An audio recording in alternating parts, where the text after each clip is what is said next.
Making a film based on the life of a historical figure presents a distinct set of challenges to a director, not only in terms of accuracy, but also in terms of audience expectations.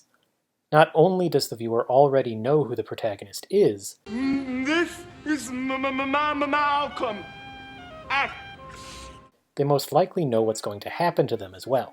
Now they're dead. The filmmaker has to negotiate the actual life of the historical figure with the semiotic value that their image has taken on in the public, and at the same time create drama in a story with a foregone conclusion.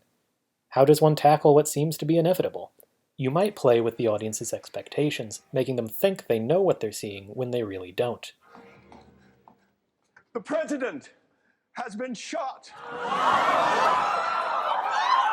The president has been shot at Ford's Theater. Or you might put an ironic twist on it. This is the one. This is the one I'll be remembered for.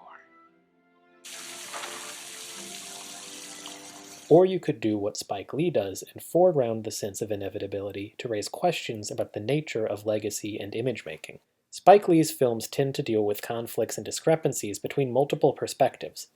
In her essay on Do the Right Thing, Marilyn Fabe connects this to the dialectical style of filmmaking developed by Sergei Eisenstein, in which two ideas, a thesis and its antithesis, are visually contrasted, resulting in their synthesis into a greater understanding.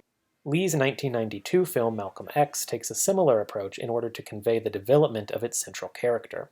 Throughout the film, Malcolm bounces from one ideology to another in a struggle to find answers. Various figures appear to offer him guidance, but are revealed over time to be manipulative and self-serving. I'm telling you God's words, not no hustle.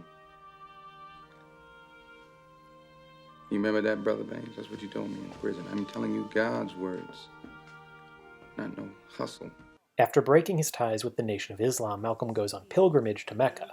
Here he experiences a spiritual awakening and is able to think for himself, leading him to consider for the first time the idea of cooperation between races. I'm going to look at the scene of Malcolm's return to America, a press conference where he attempts to outline his newfound worldview, but struggles to make himself heard as the white media attempts to control his persona.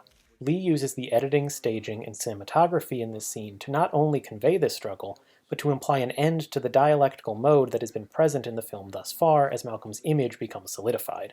It's worth mentioning that this scene is based largely on an interview the real Malcolm X gave on May 21, 1964. Here's how the interview actually looked. While I was at Mecca, making the pilgrimage, I spoke about the brotherhood that existed at all levels. And here's how Lee stages it. Today, my friends are black, red, yellow, brown, and white. Instead of sitting up against a wall and right next to the press, Malcolm is standing on stage and the reporters are circled around the podium at a distance. This makes him look a little more assertive and powerful.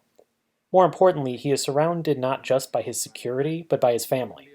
This is an important choice as it shows how Malcolm has changed leading up to this scene and come to realize what is truly important to him. The camera is constantly moving here, arcing either left or right around Malcolm, and matching the direction of the movement when we cut to reverse angles of the reporters. The movement only changes directions when cutting to Malcolm, suggesting that he is in control of the conversation. However, the staging in these shots of the press have the white reporters blocking out the black audience members behind them, visualizing the idea that these people are going to mediate and control Malcolm's message. This doesn't stop the crowd from reacting, but Malcolm seems more concerned with making sure he's heard by the press. The audience will have to be quiet.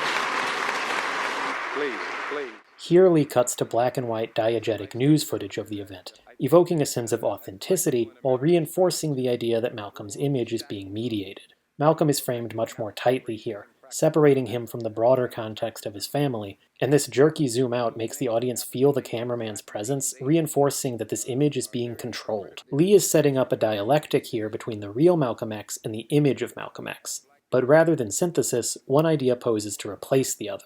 Later in the scene, Malcolm is asked about his stance on guns, and Lee cuts to black and white footage again, this time starting on Malcolm's children. This shows the media trying to paint Malcolm as dangerous and reckless by juxtaposing his pro-gun stance with images of innocence.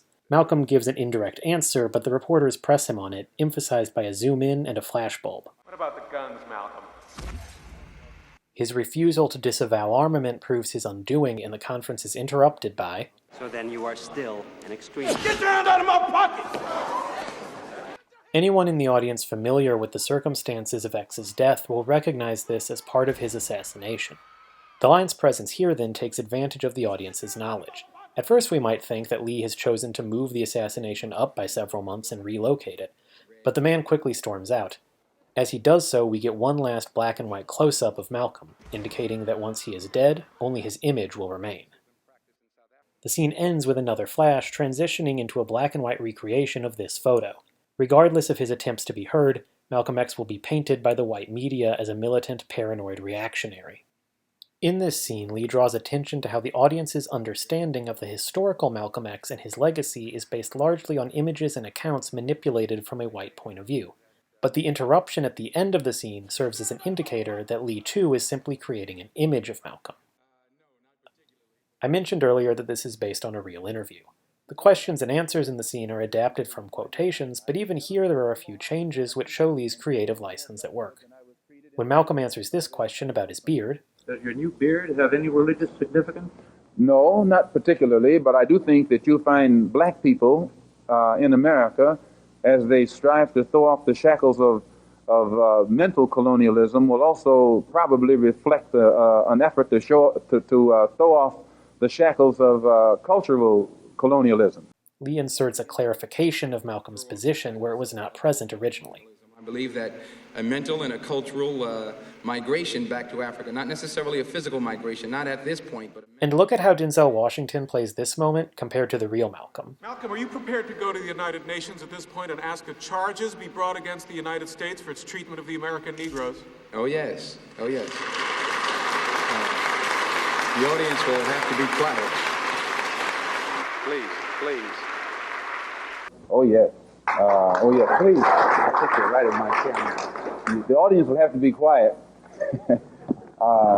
These are small details, but the point is that any creative portrayal of an historical figure is going to have some discrepancies with the real thing, and no image, no matter how complete it may seem, can truly capture the totality of the real person. In this scene, Lee foregrounds this view and acknowledges his own manipulations of Malcolm X's image in making the film. Malcolm's death and the manipulation of his legacy might be inevitable, but Lee ends the film by showing how his image and his message can still be reclaimed.